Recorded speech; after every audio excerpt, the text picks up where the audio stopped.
الحمد لله والصلاة والسلام على رسول الله صلى الله عليه وسلم. قال الشيخ عبد الرحمن السعدي رحمه الله تعالى: ثم يكبر للركوع ويضع يديه على ركبتيه ويجعل رأسه حيال ظهره ويقول سبحان ربي العظيم ويكرره، وإذا قال مع ذلك حال ركوعه وسجوده سبحانك اللهم ربنا وبحمدك اللهم اغفر لي فحسن. Donc le Cheikh rahimahullah ta'ala, après qu'on ait parlé de la lecture, il passe au recours. Donc on avait parlé la dernière fois, juste avant de terminer le cours, des silences qu'on devait avoir dans la prière et ce qui avait été rapporté par rapport à cela. Et nous avons dit qu'il y avait deux silences à avoir. Un après takbiratul ihram, c'est-à-dire la takbira de rentrer dans la prière, et un avant de faire le recours. Donc après ce silence qui est léger, eh bien la personne il fait le recours. Donc le cheikh il dit thumma yukabbiru lirruku'. Donc il fait at-takbira, c'est-à-dire qu'il dit Allahu Akbar pour faire le recours.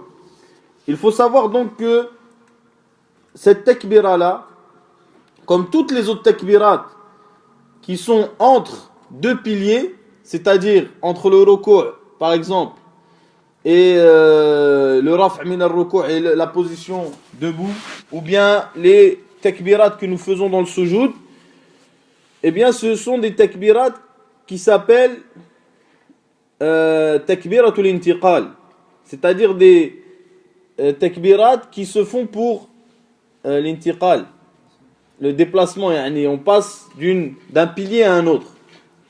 Et ces takbirat là, il y a un khilaf entre ahlul ilm sur leur jugement. Donc la majorité des savants, ils considèrent que ce sont des takbirat qui sont mustahab, qui sont recommandés. Et l'imam Ahmed rahimahullah ta'ala, il considère que elles sont obligatoires. Qu'elles sont obligatoires. Donc il faut bien différencier dans la prière ce qui est pilier et ce qui est obligatoire. Donc l'auteur rahimahullah ta'ala, il va revenir sur ce sujet lorsqu'il parlera de sujoud sahw, c'est-à-dire la prosternation de l'oubli. Il va revenir sur ce sujet et la différence qu'il y a entre ce qui est pilier et ce qui est obligatoire. La réalité, c'est que la majorité des savants, ils considèrent que al-fard, l'obligatoire, n'est pas comme le pilier dans la prière, et que le pilier, il ne peut être délaissé dans aucun cas. Ok ? Il ne peut être délaissé dans aucun cas. Alors que l'obligatoire, s'il est délaissé par oubli ou par inattention, eh bien la prière de la personne est bonne. Contrairement au pilier. Le pilier ne peut pas être délaissé dans aucun cas. C'est pour ça que si une personne il délaisse le recours dans la prière, eh bien sa prière est nulle. Que ce soit amdan ou non.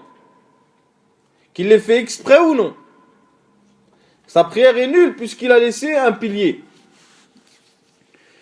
Donc, la réalité de takbiratul intiqal, c'est-à-dire les takbirat de déplacement, c'est que c'est une chose obligatoire. C'est une chose obligatoire, comme il a été rapporté par Abu Huraira radiyallahu anhu, كان النبي صلى الله عليه وسلم يكبر في كل خفض ورفع. C'est-à-dire que le prophète sallallahu alayhi wa sallam, hadith rapporté par Bukhari ou Muslim, il faisait at-takbira, c'est-à-dire il disait Allahu Akbar à chaque moment où il s'inclinait ou il se levait. Donc ça inclut aussi le sujoud. Ça inclut aussi le sujoud. Donc aussi, il y a d'autres hadiths où il est rapporté que le prophète sallallahu alayhi wa sallam faisait at-takbira lorsqu'il faisait le ruku', lorsqu'il levait du ruku', etc. Donc c'est une chose obligatoire qui doit être rattrapée par la prosternation de l'oubli si la personne il l'a oublié dans sa prière. Ça arrive beaucoup, les gens quand ils prient chez eux, ils font même pas takbirat l'intiqal. Ils disent même pas Allahu Akbar quand ils font le ruku' ou quand ils se lèvent du ruku' et ils font même pas attention. Alors que tu dois faire sujoud sahou. Pour ça, tu dois faire sujoud as-sahou. Maintenant le takbir. À quel moment il doit être dit le takbir? Le takbir, il n'est pas dit ni lorsque la personne est debout, ni lorsque la personne est en ruku'. Beaucoup font cette erreur, il est debout, il dit Allahu Akbar, après il descend. Ou il dit pas Allahu Akbar jusqu'à ce qu'il est en ruku'. Non, la sunnah qui est rapportée du prophète sallallahu alayhi wa sallam dans les recueils authentiques, c'est que le prophète sallallahu alayhi wa sallam disait le takbir entre les deux piliers. C'est pour ça qu'elle s'appelle intiqal. C'est qu'elle se fait entre les deux piliers. Donc lorsque la personne il commence à faire le ruku', il dit Allahu Akbar jusqu'à ce qu'il arrive au ruku'. Et yamtaddu bi sawtihi ila al-ruku', c'est-à-dire qu'il dit Allahu Akbar entre les deux stations, entre le qiyam et le ruku', entre le ruku' et le qiyam, entre al-julus et le sujoud, et comme ça. Yani la personne il doit dire cela entre les deux stations. Puis il fait le ruku'. Et c'est ça qui nous intéresse maintenant. C'est le ruku'. Donc l'auteur rahimahullah ta'ala, il a cité deux caractéristiques de l'inclinaison qui est le ruku'. Il a cité deux caractéristiques. Et bien sûr, lorsque nous parlons de caractéristiques de la prière, il faut différencier entre les caractéristiques qui sont liées à la gestuelle et les caractéristiques qui sont liées à la parole. Vous comprenez? Donc là, nous parlons des caractéristiques liées à la gestuelle, c'est-à-dire au mouvement de la personne. Donc il a cité deux caractéristiques, rahimahullah. La première, c'est que la personne qui fait le ruku', il doit poser ses mains sur ses genoux. Il doit poser ses mains sur ses genoux. La deuxième, c'est qu'il doit mettre sa tête au même niveau que son dos. Au même niveau que son dos. Donc on va l'expliquer, Inch'Allah ta'ala. Donc nous allons expliquer les caractéristiques et nous allons les citer qui ont été citées par les savants. Et je vous rappelle que ce livre est un résumé. Ce livre est un résumé. Donc le ruku', il a 5 caractéristiques. La première, c'est que il doit mettre son dos droit. C'est-à-dire que son dos doit être perpendiculaire à ses jambes ou parallèle au sol. Pour les géomètres là, ils comprennent. Soit il est parallèle au sol, soit il est perpendiculaire à ses jambes. Droit. Ça, c'est la première caractéristique. Donc, beaucoup de frères, malheureusement, ils font une erreur quand ils font le ruku'. Soit leur dos, il est au-dessus de ce qui est demandé de la sunna, soit il est en dessous. Et c'est pour ça que des fois, tu vois des gens qui font le ruku' comme s'ils voulaient faire un sujoud dans le ruku'. C'est-à-dire, ils se rapprochent du sol. Et ça, c'est une erreur, ça ne relève pas de la sunna. Deuxième caractéristique, c'est que sa tête doit être ni levée, ni rentrée. C'est-à-dire que sa tête suit son corps, comme s'il était debout. Donc la personne, lorsqu'il est debout, il est droit. Sa tête suit son dos. Ni sa tête rentre dans son corps, ni il la met en arrière. Eh bien, c'est exactement la même chose lorsqu'il fait le ruku'. Il doit avoir la tête qui suit le dos. Et c'est pour ça qu'il est rapporté de Aïcha, dans les deux recueils authentiques, où elle dit Kana idha raka'a lam yusawwib ra'sahu wa lam yushakhishu. Donc elle dit Aïcha, le prophète sallallahu quand il faisait le recours, ni il levait la tête, ni il la rentrait. C'est-à-dire, quand tu fais le recours, tu lèves pas la tête, ni tu la rentres à l'intérieur, mais ta tête suit ton dos. Ta tête suit ton dos, ça c'est la deuxième caractéristique. La troisième caractéristique, c'est qu'il pose ses mains sur ses genoux. Il pose ses mains sur ses genoux. Donc il est rapporté dans le hadith de Abi Humayd, fi Sahih al-Bukhari, où il a dit Kana idha raka'a amkana yadayhi min rukbatayhi. Donc il dit Abi Humayd, lorsque le prophète sallallahu alayhi wa sallam faisait le recours, il accrochait bien ses mains à ses genoux. Amkana, c'est-à-dire qu'ils étaient bien accrochés, il tenait bien ses genoux. Et il est rapporté aussi dans le Bukhari, d'après Sa'd ibn Abi Waqqas, qu'il a dit Amarana an nada'a aydiyana ala rukab. Il nous a ordonné de mettre les mains sur les genoux. De mettre les mains sur les genoux. Donc ça, c'est une caractéristique encore du recours, qui est de mettre ses mains sur ses genoux. Quatrième caractéristique, c'est d'écarter les mains qui sont posées sur les genoux. D'écarter les doigts, pardon. D'écarter les doigts lorsque tu poses ta main sur tes genoux. Et ceci d'après le hadith de Wa'il ibn Hujr, où il dit أن النبي صلى الله عليه وسلم كان إذا ركع فرج بين أصابعه وإذا سجد ضم أصابعه. Donc il dit, le hadith est rapporté par Ibn Khuzayma entre autres, il dit lorsque le prophète sallallahu alayhi wa sallam il posait ses mains sur ses genoux, il écartait ses doigts lorsqu'il était dans le recours. Et il collait ses doigts lorsqu'il était dans le soujoud. Lorsque tu es dans le soujoud, tu fais pas le soujoud avec les mains, les doigts écartés, mais tu serres tes doigts. Cinquième caractéristique, c'est qu'il écarte ses bras de son corps. C'est-à-dire que lorsqu'il fait le recours, il ne doit pas être recroquevillé, c'est-à-dire comme ça.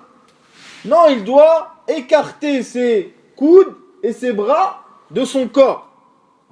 Et non pas coller ses bras à son corps.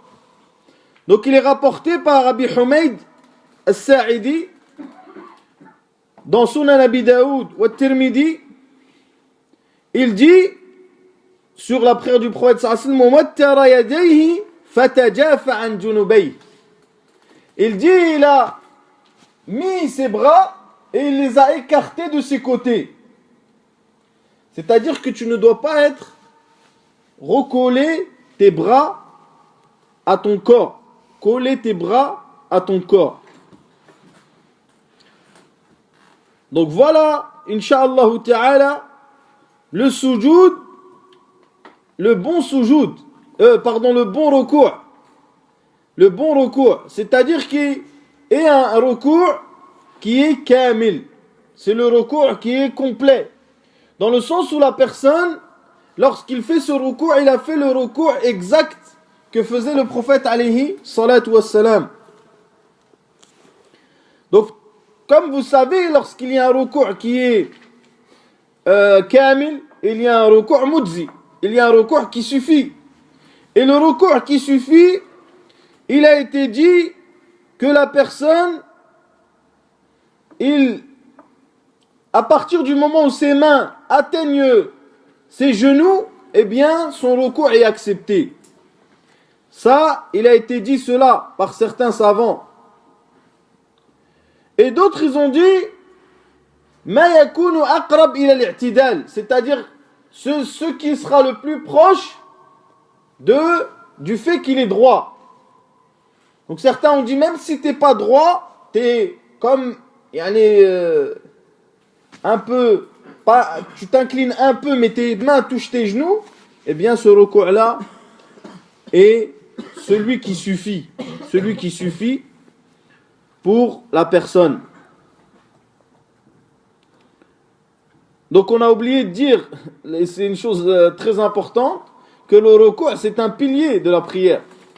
Que le recours c'est un pilier. Et que sans ce pilier, la prière n'est pas acceptée. Donc Allah Azza wa Jalla, il a dit, ya ayyuhalladhina amanu, irka'u wasjudu. Il a dit, oh vous qui avez cru, inclinez-vous et prosternez-vous.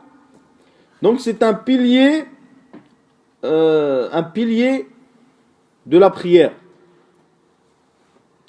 Donc ensuite l'auteur il dit rahimahullah que ce qui relève de la caractéristique de la parole, c'est que la personne dise Subhana Rabbi al-Azim.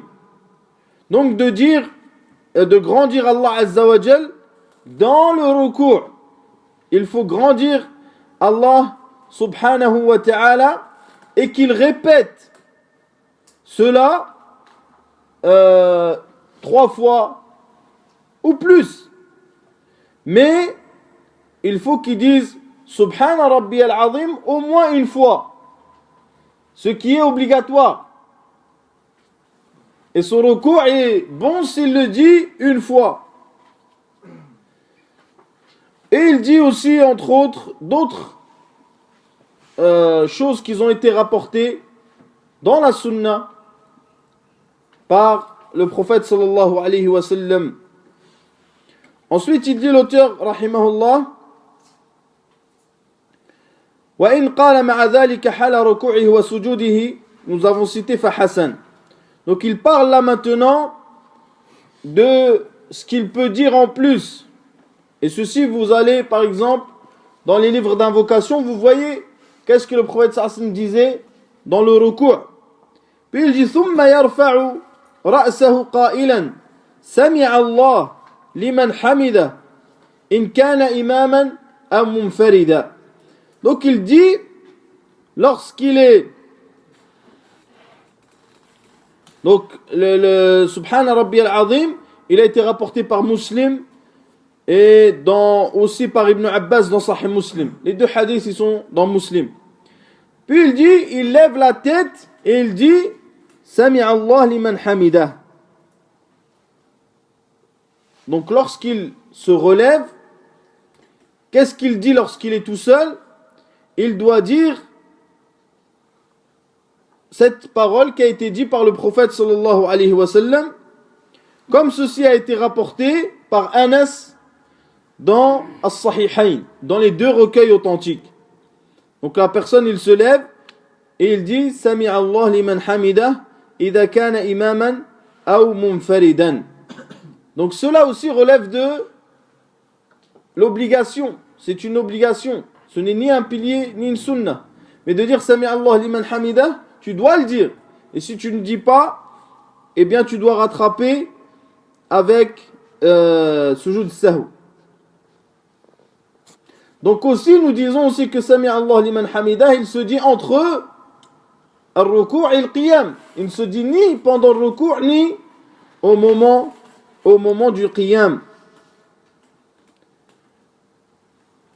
Donc il dit إذا كان إماما أو منفردا, s'il est imam ou qu'il est tout seul, mais s'il est ma'moum.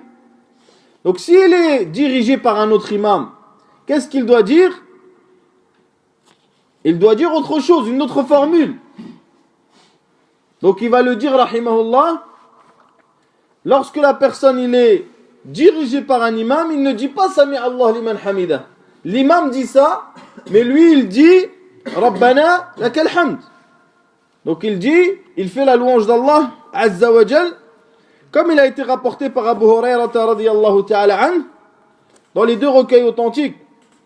où il dit إذا قال الإمام سمع الله لمن حمده فقولوا ربنا لك الحمد.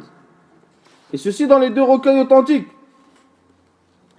Donc, la personne, lorsque l'imam dit Sami Allah liman hamida, il dit Rabbana lakal hamd. Et il a été rapporté à ce sujet la parole du prophète sallallahu alayhi wa sallam qui est différente l'une de l'autre. Des fois, c'est-à-dire que as-siyar, elles sont différentes. Et il y a plusieurs manières de dire cette formule. Donc il a été rapporté dans les deux recueils authentiques Rabbana wa lakal hamd. Wa lakal hamd. Il a été rapporté aussi Rabbana lakal hamd sans le waw. Il a été rapporté Allahumma Rabbana lakal hamd. Ça c'est dans les deux recueils authentiques aussi. Et dans le Bukhari Allahumma Rabbana wa lakal hamd. Donc il y a ces quatre versions qui ont été rapportées par le prophète sallallahu alayhi wa sallam. Donc à ce moment-là, la personne, il change de formule à chaque moment. Il change de temps en temps pour pratiquer toute la sunna du prophète sallallahu alayhi wa sallam. Donc il dit l'auteur, wa yaqulu al-kull, ceux qui sont dirigés, Rabbana wa lakal hamd hamdan kathiran tayyiban mubarakan fih. Et ceci est rapporté par le Bukhari. Ensuite, il dit mil'u sama wa mil'u al-ard wa mil'u ma shi'ta min shay'in ba'd. Donc il dit cette invocation qui est rapportée par Muslim. Mais ce qu'il faut savoir, c'est que l'imam, lorsqu'il dirige, lui-même il dit Rabbana lakal hamd. Il dit aussi l'imam. Mais l'imam, lorsqu'il fait le déplacement, qu'est-ce qu'il dit? Sami Allah liman hamida. Lorsqu'il est en station debout, il dit Rabbana lakal hamd hamdan kathiran tayyiban mubarakan fi. Vous comprenez? Ça c'est l'imam. Mais celui qui est derrière, il dit simplement Rabbana wa lakal hamd. C'est ce qui relève de la sunna. C'est-à-dire que l'imam dit les deux formules. L'imam dit les deux formules. Donc il y a une chose aussi qu'il faut savoir lorsque la personne arrive, yani là il a fini il est remonté, il se trouve en station debout. Donc, le recours, est-ce que c'est une chose comme ils font les anciens mathalan? Des fois on voit les anciens faire ça. Ils montent, après ils redescendent direct. Même pas ils restent debout un instant. Et bien ceci ne relève pas de... Ce n'est pas un recours en réalité. Ce n'est pas un raf' min al-ruku'. Il faut qu'il reste debout un certain temps. Et ceci a été rapporté notamment par Anas dans Sunan Nasa'i. Barakallahu fik. Et il a été dit par Ibn al-Qayyim rahimahullah, il a dit أن التقصير أو أن تقصير هذين الركنين مما تصرف فيه أمراء بني أمية في الصلاة وأحدثوه فيه. Donc il dit celui qui a inventé ça, qui a inventé le fait que les gens ils se relèvent du recours, ils font ça après ils plongent en soujoud, ou qu'il ne reste pas entre les deux soujoud un instant, c'est les gouverneurs de Bani Umayya à l'ancienne. Des Banu Umayya qui ont dirigé l'État musulman pendant une époque et qui ont inventé cette chose-là, comme dit Ibn al-Qayyim rahimahullah ta'ala. Donc ensuite, lorsqu'il se lève du recours, il y a une question qui se pose aussi, c'est l'endroit où il va poser ses mains. Où il va poser ses mains, le musalli. Est-ce que... Bon, déjà, il y a le raf', nous en avons parlé. Donc, c'est-à-dire qu'il lève ses mains et qu'il dit Allahu Akbar, Sami Allah liman hamida. Ensuite, où il pose ses mains? Est-ce qu'il pose ses mains sur sa poitrine? Ou est-ce qu'il les laisse étendues, pendues? Ou est-ce qu'il a le choix? Parce que nous pouvons dire aussi que la personne, il a le choix. Donc, ceux qui ont dit qui pose ses mains sur sa poitrine, ils ont utilisé le hadith qui est authentique rapporté par le Bukhari, où il est dit que on nous ordonnait de poser notre main droite sur notre main gauche, nous l'avons cité, sur nos poitrines. On nous ordonnait de poser notre main droite sur notre main gauche. Dans le qiyam, dans la position debout. C'est ça le texte en fait. Dans la position debout, il devait mettre la main droite sur la main gauche. Dans le qiyam. Les autres qui ont dit non, tu dois laisser tes mains comme ça, ils ont dit, eh bien, que le prophète sallallahu alayhi wa sallam, il avait dit aussi que la personne, lorsqu'il se lève du recours, qu'il doit laisser tous ses membres revenir à leur place initiale. Vous comprenez? Pas la place de la prière. Que chaque mufsal retourne à son endroit de base. Les deux hadiths ils sont authentiques, etc. Donc vous savez, les gens ils aiment bien les choses comme ça qui sont minimes en vérité. Tu poses ta main tu mets ta main droite sur ta main gauche dès que tu reviens du recours, tu les mets comme ça. Cela va pas changer grand chose à l'authenticité de ta prière. Mais les gens ils aiment bien ces trucs là parce que ils ont beaucoup parlé de ce sujet. Est-ce qu'il a le choix de faire celui-là ou celui-là? Ce qui est apparent des textes, c'est qu'aucun texte n'est clair sur ce sujet. Aucun texte n'est clair sur ce sujet. Sur le fait de dire, ceux qui ont utilisé que nous devons mettre la main droite sur la main gauche lorsque nous sommes debout, eh bien, nous pouvons penser, yuhtamal, que ceci, il parlait de avant le recours. Ensuite, les autres, ils ont utilisé que chaque membre revienne à sa place. Mais yuhtamal que, on peut supposer que les mains reviennent à leur place aussi. Donc les deux, il y a un ihtimal. Et comme ils disent les savants, idha sahha l'ihtimal batul al-istidlal. Si l'hypothèse est bonne, eh bien, la preuve n'est plus. Si l'hypothèse est bonne, eh bien la preuve n'est plus. Donc qu'est-ce que nous faisons? Nous revenons à la base. Qu'est-ce que c'est la base ici? La base, c'est que le prophète sallallahu alayhi wa sallam a expliqué chaque moment de la prière. Chaque moment de la prière ont été expliqués par le prophète sallallahu alayhi wa sallam. Et lorsque le prophète sallallahu alayhi wa sallam s'est tu sur un moment de la prière, qu'est-ce que nous devons faire? C'est une adoration. C'est que tu ne dois rien faire. Donc la personne, lorsqu'il se relève du recours, il ne fait rien. Il remet ses mains le long de son corps, comme s'il était dans la vie d'habitude, hors de la prière. Et c'est ça la base. C'est que nous prenons la preuve de al-bara'atul asliya, c'est que nous revenons à la base. Car nous n'avons pas une preuve claire où il n'y a pas d'hypothèse qui nous prouve que le prophète sallallahu alayhi wa sallam mettait sa main droite sur sa main gauche après la levée du recours. Après celui qui met sa main droite sur sa main gauche, une fois qu'il se lève du recours, ce n'est pas une raison d'aller le couper ou le bedda ou je ne sais quoi d'autre. C'est un khilaf il n'y a pas de souci dessus. Donc voilà, la personne à ce moment-là, il est en position debout, il a les mains au long de son corps, il a dit l'invocation. Il est resté un certain moment debout. C'est-à-dire le recours, comme nous avons dit, le lever du recours, c'est un pilier aussi de la prière. Et ce n'est pas une chose qu'il faut négliger.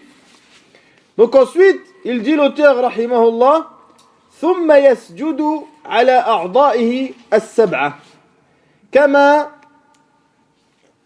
قال النبي صلى الله عليه وسلم أمرت أن أسجد على 7 أعظم على الجبهة وأشار بيده إلى أنفه والكفين والركبتين وأطراف القدمين متفق عليه.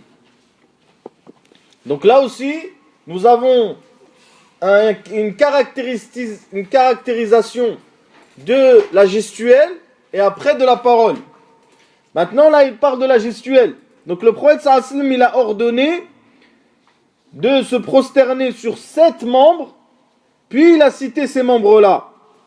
Donc ce qu'il faut savoir, c'est que là, l'auteur il va parler du sujoud. Le sujoud qui est un pilier de la prière aussi. Comme nous avons cité précédemment la preuve. Donc c'est un pilier par lequel la prière n'est pas bonne sans lui. Alors si la personne il délaisse le sujoud, sa prière elle n'est pas acceptée. Et si la personne elle ne se prosterne pas sur ces 4 membres, eh bien sa prière est nulle. Parce que il y a les pieds, les mains, les genoux et al-jabha, le front, ou le haut de la face.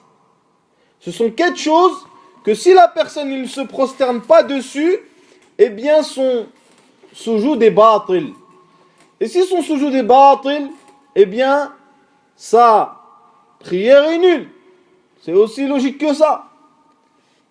Donc la personne, des fois, qu'est-ce qu'il se passe chez les musulmans actuellement?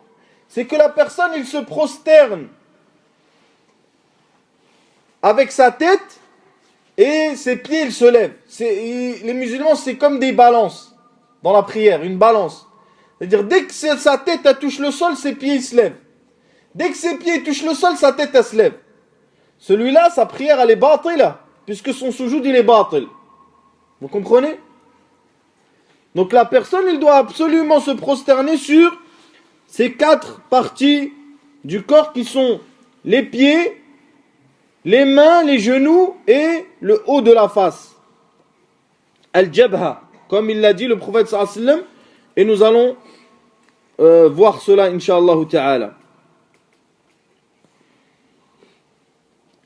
Donc le sujoud, mes frères, al-kamil, le complet, et il a des awsaf. Après nous reviendrons sur la divergence qu'il y a eu sur le nez. Est-ce que le nez il rentre dans al-jabha ou est-ce qu'il ne rentre pas?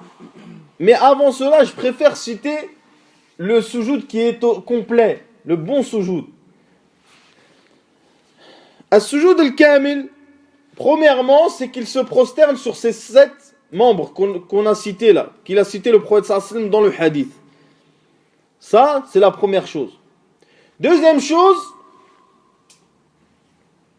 c'est que ses mains sont au sol, il doit serrer ses doigts. Il doit serrer ses doigts, comme il a été rapporté dans le hadith que nous avons cité précédemment. Que ses doigts doivent être en direction de la qibla. C'est-à-dire, il ne se prosterne pas comme ça. Des fois, il y en a, ils se prosternent comme ça, ou comme ça, ou comme ça. Allah alam, yani, on voit des choses dans les mosquées des fois.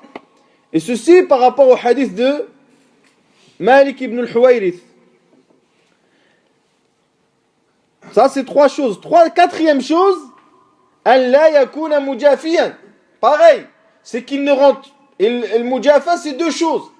C'est que ni il colle son ventre à ses genoux, ni il colle ses bras à son corps.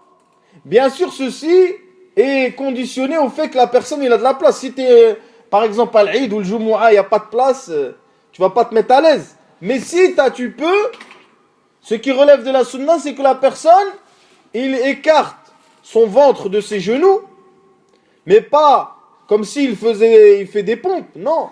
Il laisse une distance entre son ventre et ses genoux et qu'il ne colle pas ses bras à son corps, mais il écarte les bras du corps. Qu'il mette ses mains au niveau de ses épaules ou de ses oreilles. Et ceci a été rapporté dans la sunna authentique. Qu'il mette ses mains au niveau des épaules ou au niveau des oreilles. La dernière chose, c'est qu'il colle ses pieds. Ses pieds doivent être collés et non pas écartés. Les pieds, lorsque tu es en soujoud, ils doivent être collés. Et tes doigts de pied doivent être en direction de l'Qibla aussi. Donc, ceci est rapporté par Aïcha. Lorsque le prophète sallam priait la nuit, elle posait sa main et elle touchait les pieds du prophète sallam qui étaient collés. Il y a une divergence, mais c'est ça qui relève de la sunna. C'est que la personne, il colle ses pieds lorsqu'il fait le soujoud. Lorsqu'il fait le soujoud. Donc, comme je vous ai dit, mes frères, il y a une divergence qui est posée par rapport au nez. C'est-à-dire le nez, est-ce que la personne, il doit se prosterner sur le nez en même temps, est-ce que son nez doit toucher le sol ou non? Et ceci, il y a une divergence entre les savants. Donc la majorité, ils considèrent que le nez fait partie du front. Dans le soujoud, je parle. Et que l'imam Shafi'i, rahimahullah ta'ala, il dit qu'il suffit de se prosterner sur le front. Sur le front. Donc, et certains, ils considèrent qu'il suffit de se prosterner sur le nez. Uniquement. Sans le front. Comme il a été rapporté cela de Abu Hanifa, par exemple. Donc la personne, qu'est-ce qu'il fait? S'il se prosterne que sur le front, est-ce que sa prière est bonne? S'il se prosterne que sur le nez, est-ce que sa prière est bonne? Eh bien, l'avis le plus authentique, c'est que la personne, il doit se prosterner sur le nez et sur le front. Et que les deux doivent toucher le sol. Et que si l'un des deux ne touche pas le sol, eh bien son soujoud n'est pas correct. Et ceci d'après le hadith. Il y en a plein des hadiths à ce sujet, mais le hadith qui est rapporté ici nous suffit. Car le prophète sallallahu alayhi wa sallam, il a dit ala al-jabhati. Il a dit la personne doit se prosterner sur le front wa ashara biyadihi ila anfi. Et il a montré son nez. C'est-à-dire que la personne, lorsqu'il se prosterne, il doit se prosterner, le front et le nez doivent toucher le sol. Et c'est ceci l'avis le plus authentique. Donc maintenant, il y a une question qui se pose aussi, qui est, est-ce que la personne, lorsqu'il prie, il peut se prosterner sur autre chose que le sol directement? C'est-à-dire, ici, bien sûr que nous savons qu'on peut, mais il faut savoir qu'il y a deux choses différentes. Il y a le tissu qui est munfasil ank, qui n'est pas lié à toi, comme nous allons dire le tapis, par exemple. Le tapis maintenant, il n'est pas lié à moi. Et j'ai le droit de prier dessus, bil ijma'. Il y a le consensus là-dessus. Sur le fait que j'ai le droit de me prosterner sur un tapis, sur un tissu, sur n'importe quoi d'autre. Et ceci comme il a été rapporté dans les recueils authentiques, que le prophète sallallahu alayhi wa sallam, il a prié sur un hasir, dans le hadith qui est connu. Donc il y a le consensus sur le fait que nous avons le droit de prier sur un tissu qui est munfasil. En ce qui concerne le tissu qui est muttasil, eh bien les savants ils disent que il y a une divergence, mais le plus authentique c'est que tu as le droit si tu en as le besoin. Tu as le droit si tu en as le besoin. Si tu n'en as pas le besoin, eh bien à ce moment-là, il faut délaisser cela. Pourquoi? Parce que il est rapporté dans As-Sahihayn que Anas disait, radiyallahu anhu, Kunna ma'a Rasulillahi sallallahu alayhi wa sallam fi shiddatil har. Nous étions avec le prophète sallallahu alayhi wa sallam dans une chaleur torride. فإذا لم يستطيع أحدنا أن يمكن جبهته من الأرض بسط ثوبه فسجد عليه. Il dit lorsque l'un de nous ne pouvait pas mettre sa tête à même le sol, eh bien il tirait son vêtement et il se prosternait dessus. Tellement la chaleur, elle était importante. Et ceci est rapporté dans les deux recueils authentiques. Donc la personne qui se prosterne sur le sol, elle ne peut pas se prosterner sur un vêtement qui est sur elle, s'il n'en a pas le besoin. S'il n'en a pas le besoin. En ce qui concerne les vêtements qui sont couverts avant la prosternation, eh bien ceci, il n'a pas besoin il n'est pas obligé de découvrir ces choses-là. Vous comprenez ce que je veux dire? Donc par exemple, quelqu'un s'il a un bonnet, mathalan, il ne doit pas enlever son bonnet pour se prosterner.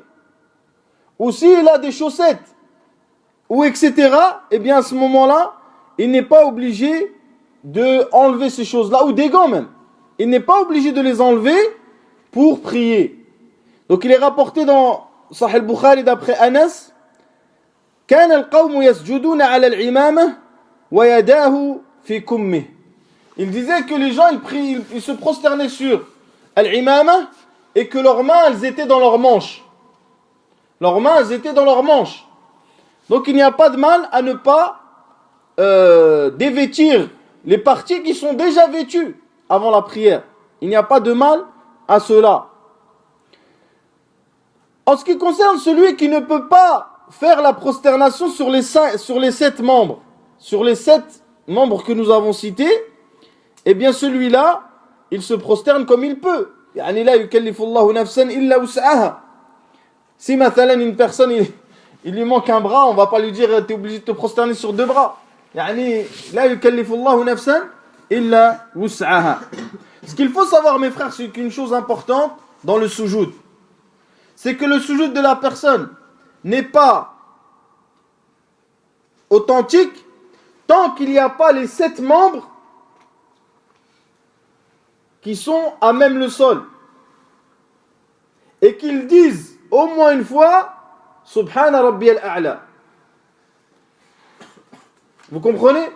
Donc si la personne il met ses 7 membres, après il lève une jambe, et ça peut arriver, et après il dit Subhana Rabbiyal A'la, Subhana Rabbiyal, après il se lève, eh bien son soujoud n'est pas bon. Son soujoud n'est pas bon. Donc il y a une autre chose aussi que nous avons oublié de citer, c'est lorsque la personne descend, il est debout, il descend vers le soujoud. Qu'est-ce qu'il pose en premier? Ceci aussi est une chose que les gens ils aiment bien parler. Donc est-ce qu'il met ses mains ou est-ce qu'il se prosterne sur ses genoux en premier? Donc il y a une divergence entre les savants qui est ancienne, qui ne date pas d'aujourd'hui. Certains considèrent qu'il faut descendre sur les genoux. Et ceci est l'avis de la majorité, notamment Abu Hanifa, Al-Shafi'i, et c'est l'avis le plus authentique chez l'imam Ahmed rahimahullah ta'ala. Et d'autres ils considèrent qu'il faut descendre sur les mains, et c'est l'avis de l'imam Malik rahimahullah, qu'il faut descendre sur les mains. Et chaque savant a sa preuve. Donc certains ils prennent le hadith de Wa'il ibn Hujr où il dit j'ai vu le prophète sallallahu alayhi wa sallam a mis ses mains wada'a rukbatayhi qabla yadayhi. Hadith rapporté par Abu Daoud. Il dit j'ai vu le prophète sallallahu alayhi wa sallam poser ses genoux avant ses mains. Et dans un autre hadith il dit, le hadith de Abu Huraira, lorsque l'un de vous se prosterne, qu'il ne se prosterne pas comme le font les chameaux. Hadith de Abu Daoud. Dans un autre hadith rapporté par Abu Huraira dans Sunan Abi Daoud aussi, il dit que la personne qui se prosterne pose ses mains avant ses genoux. Et c'est la preuve qu'ils ont utilisé, ceux qui ont dit qu'il fallait descendre sur les mains en premier lieu. L'avis le plus authentique, mes frères, c'est qu'il n'y a aucune preuve authentique qui nous prouve de descendre sur les pieds ou sur les genoux. Il n'y a pas de preuve authentique. Tous ces hadiths qui sont rapportés, eh bien, sont des hadiths qui ne sont pas authentiques en réalité, et que la personne, il descend sur ce quoi il est le mieux. Si le mieux, tu préfères descendre sur les genoux, descends sur les genoux. Tu préfères descendre sur les mains, descends sur les mains. Le mieux, c'est d'inverser de temps en temps, descendre sur les mains, descendre sur les genoux. Et c'est pour cela que l'imam Nawawi rahimahullah ta'ala il dit ولا يظهر أو ولا يظهر ترجيح أحد المذهبين من حيث السنة. Il dit, on ne peut pas dire c'est qui le meilleur par rapport aux hadiths qu'on a. Car les hadiths qu'on a, ils sont pas authentiques. Ils sont pas assez forts pour qu'on puisse les prendre pour dire que telle ou telle chose, c'est le meilleur avis. Donc, je sais que c'est un sujet que les gens ils aiment bien, mais le plus authentique, c'est tu fais comme tu veux. Il n'y a pas une preuve claire et nette, authentique, qui prouve que le prophète sallallahu alayhi wa sallam descendait sur les genoux ou qu'il descendait sur les mains. Donc la personne, qu'est-ce qu'il fait? Il descend soit sur ses mains, soit sur ses genoux. De toute manière, il va descendre. Donc il descend sur soit les genoux, soit les mains. Ma'oul. Lazim.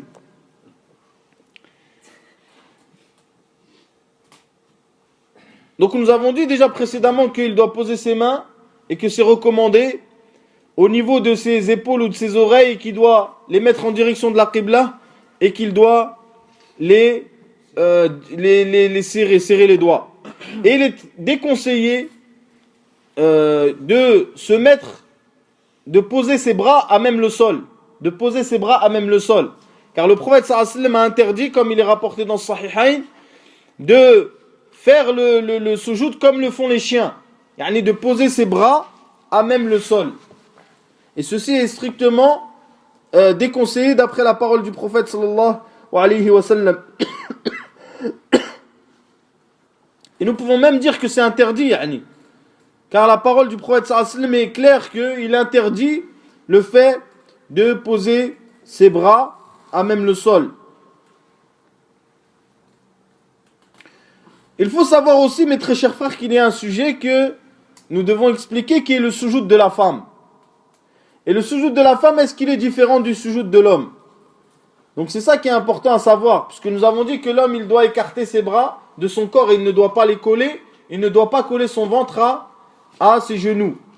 Et certains savants, notamment certains hanbalites ou malikites, ils considèrent que le sujoud de la femme est différent de celui de l'homme. Et que la femme, elle doit réunir son corps en fait, rentrer le même sujoud que l'homme. Donc elle ne réunit pas son corps, mais elle prie, normalement, elle fait le même sujoud que font les hommes, et c'est ceci la parole la plus authentique. Donc il dit l'auteur ensuite, wa yaqulu subhana rabbiyal a'la, et ceci comme a été rapporté par Muslim et d'autres, dans des longs hadiths, où la personne, il dit subhana rabbiyal a'la lorsqu'il est en sujoud. Il est rapporté par Hudayfa aussi, mes frères, qu'il a dit sallaytu ma'an nabi sallallahu alayhi wa sallam thumma raka'a فجعل يقول سبحان ربي العظيم ثم سجد فقال سبحان ربي الأعلى. Hadith rapporté par Muslim. Donc lorsque la personne il est en sujoud, il dit Subhana Rabbiyal A'la. Ce qui est recommandé aussi dans le sujoud, c'est de multiplier les invocations. Et ceci d'après le hadith d'Ibn Abbas, qui est rapporté par Muslim, lorsque le prophète sallallahu alayhi wa sallam a dit l'endroit où la personne est le plus proche d'Allah, c'est lorsqu'il est en prosternation. Lorsque la personne il est le plus proche d'Allah Azza wa Jal, c'est lorsqu'il est prosterné. Donc le prophète sallallahu alayhi wa sallam a dit Akthiru fihi min ad-du'a. Multipliez à ce moment-là les invocations pour te rapprocher d'Allah Azza wa Jal. Donc voilà mes très chers frères, en gros ce qui est en rapport avec le sujoud et avec le ruku'. Puis l'auteur rahimahullah ta'ala, il va parler d'une autre station qui est lorsque la personne se lève du ruku'. Inch'Allah ta'ala, ce sera le sujet du prochain cours. Subhanakallah wa bihamdik, shadu an la ilaha illa anta, astaghfiruka wa atubu ilayk.